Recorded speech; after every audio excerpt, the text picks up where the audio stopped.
Hey everybody, welcome back to my channel, my newest video here. I had made a video earlier. It was a cold startup of the car, which 67 Camaro named Belle. But it didn't turn out that great, and so I kind of scrapped it.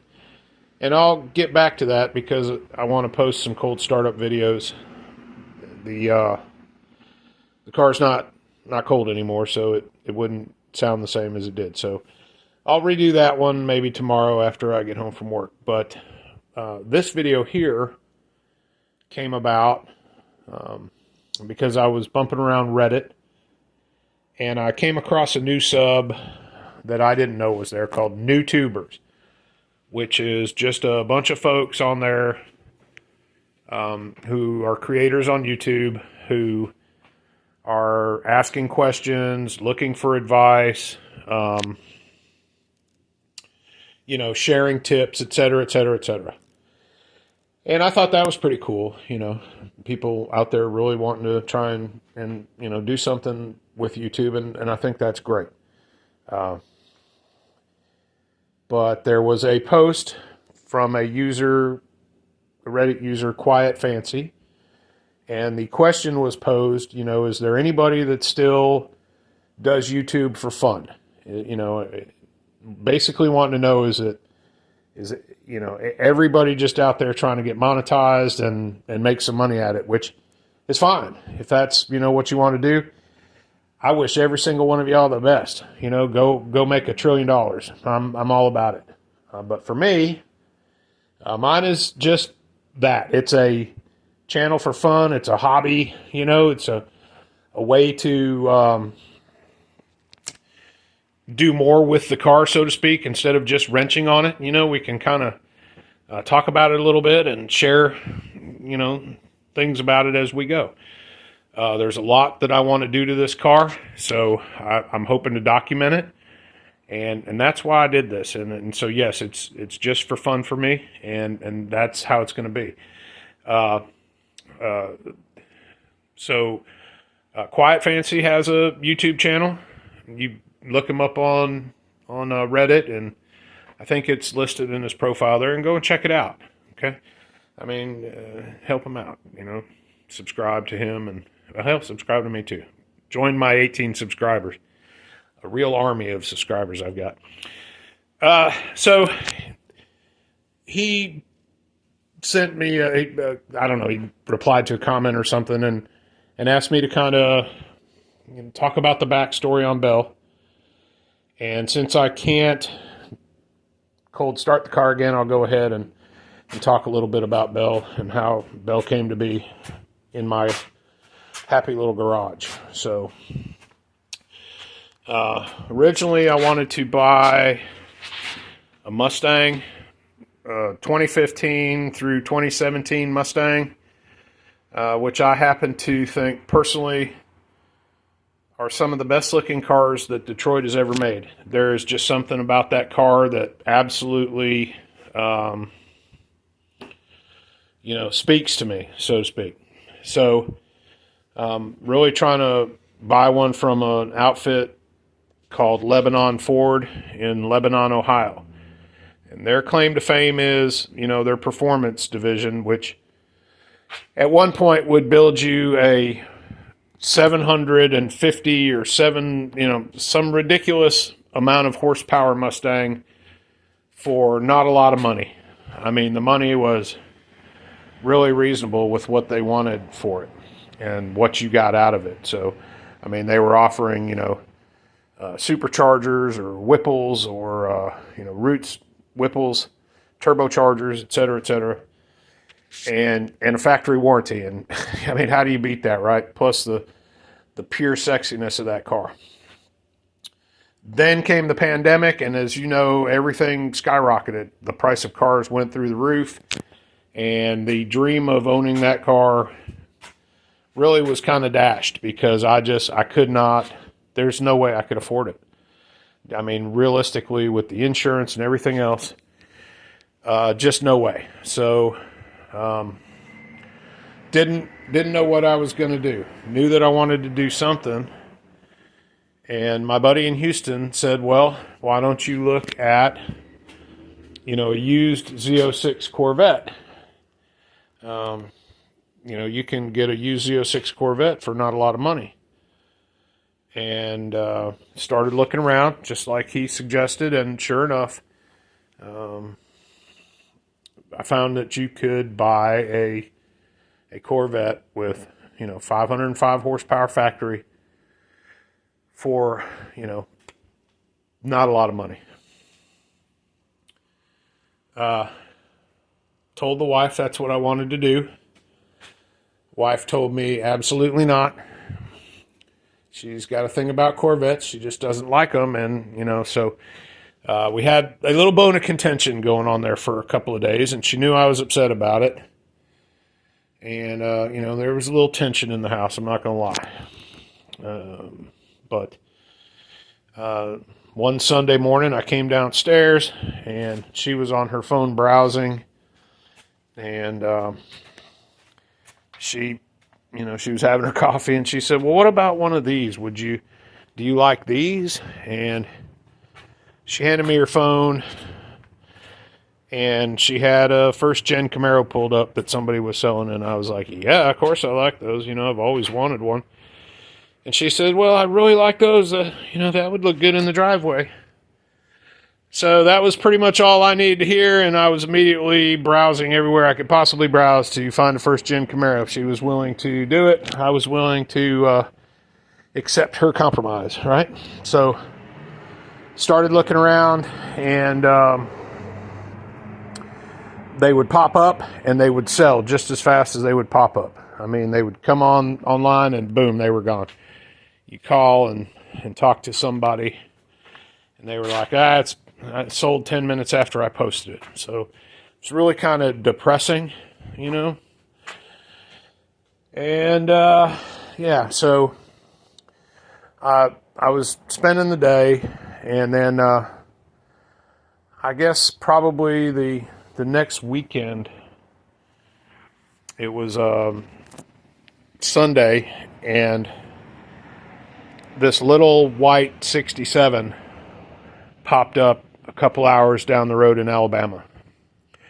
And it was probably about a 75% complete car, but it had a brand new 355 in it, new transmission, and the interior. There was a lot of stuff there, and there was just something about that car. I try not to get emotionally attached to vehicles, but there was something about that car that just grabbed me. I mean, it was just like, that car was talking to me, and I kept going back and forth. And so, I messaged the owner and spoke to her for a little bit. She told me that she had somebody interested in it, and she would keep me posted if it sold. And I said, please do, because if it doesn't sell, I'm on the way. I'll drop what I'm doing. I'll stop. I'll take off where I'm on the way. And so I didn't hear from her. And finally, I just got too antsy, and I messaged her back, and I said, hey, still interested in this car? And then she said, oh, dang, I'm sorry, it's sold. And she posted it sold, and there went the white one. And I'll be honest with you, I was a little bit sad about it. So I was like, dang. And I kept flipping through the cars, kept seeing a lot of the same stuff that I'd seen before, either stuff that was overpriced or not complete, too far of a basket case, and a lot of different Chevys and Fords that kept popping up. And then, for whatever reason, I flipped again, and I was looking at this one. I was looking smack at Bell. And I looked at the car, and I said, there's just no way. I'm sure it's already gone. It, posted a couple minutes ago. I'm sure it's already gone. So I immediately texted the guy. It was Sunday night about 9:30. Apologize for texting so late, but I'm interested in the car. I'd like to come and see it. And, what's the story? So he told me that he had somebody coming to look at it in the morning. And that if he did not sell it to him, he would let me know. or give him a call or something like that. Anyway, we would communicate that, and then I could come and take a look at it. So I went into work, told my boss that I might have to leave early, and I really didn't expect the best, to be honest with you. But called him about an hour after I got to work, and he said the guy didn't want to pay me what I wanted for the car. So if you're interested in it, come on right now. Told my boss I was leaving, hopped in the truck, and off to Camden, South Carolina is where I went. Saw the car when he opened up the garage, and I couldn't believe it. I mean, I was just blown away by the car. And I was just super excited. And called the wife, I was like, oh my God, I love this car. And, I was all excited about it, and got emotional about it again, I guess. So, so that's that. So we talked a little bit, and I told him I wanted the car. I'd give him, some money to hold it, because my bank was not going to be able to get me the money right then and there. And it was right up against Memorial Day weekend, I guess. So banks were closed, et cetera, et cetera. So they sent me the money overnight, and I was expecting it, Tuesday after Memorial Day. And I'd already lined up a car hauler for the trip. And so I was watching the FedEx tracker and saw that it was delivered at the door. I immediately told my boss I wasn't feeling good and I had to go, and hopped in the car, drove to the house, changed my clothes, grabbed the envelope with the check in it, and went to the U-Haul place, got the trailer, and I booked it out to South Carolina as fast as I could. So we got there, did the deal, loaded her up, and that's really the story. So loaded her up, and it was tense. The negotiations were tense. The finances were tense. The bank was tense. Everybody was tense, right up until the point we got that sucker on the trailer, and I started pulling it home. So super excited that I was able to land this car. And now we're just gonna see what we can do with her.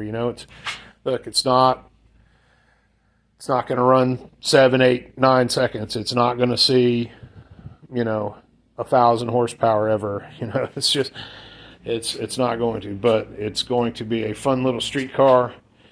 And that's really what I wanted, something that was respectable, looked good, take to car shows, turn heads, which it does, and just have a lot of fun in. So that's the story. That's the whole story of how she came to be. And I really, honestly, I appreciate Quiet Fancy for asking me about it, because I'm not sure that I would have explained that aspect of it. So there she is. And so here's where she lives. If that's of any interest to you, my little garage here, I got a little to-do board over there. It's all stuff to do to the car. I got a full-size beer fridge over there, obviously.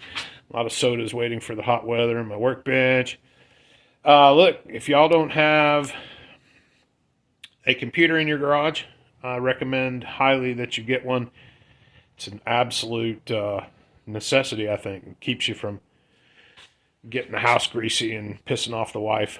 And, you can watch how-to videos while you've got your head in the engine compartment, and order parts right there if you need to, without having to run up and down the stairs and interrupt the household. So that's my little garage. That's a memorial to my best friend who passed away. It's his crazy clown shoes and a little purple light bulb. I'll do something with that a little bit better, but have him here so he can kind of watch over what's going on and maybe drop a hammer on my head every now and again. Got a compressor and just picked up a Snap-on sandblaster, which I'm going to start getting that up and running, and parts cabinets and all my chemicals. So that's her. That's everything right now. And then tomorrow or something like that, I'll get back out there and do a cold start. So thanks for coming by. You're more than welcome to join my army of 18 subscribers. If you want to, come on in and hang out, that's fine. If you got any questions or comments, whatever, please feel free to share. I really appreciate it. I'm having fun, and hopefully, y'all can have a little bit of fun along with me. So thanks for coming by, folks. Bye.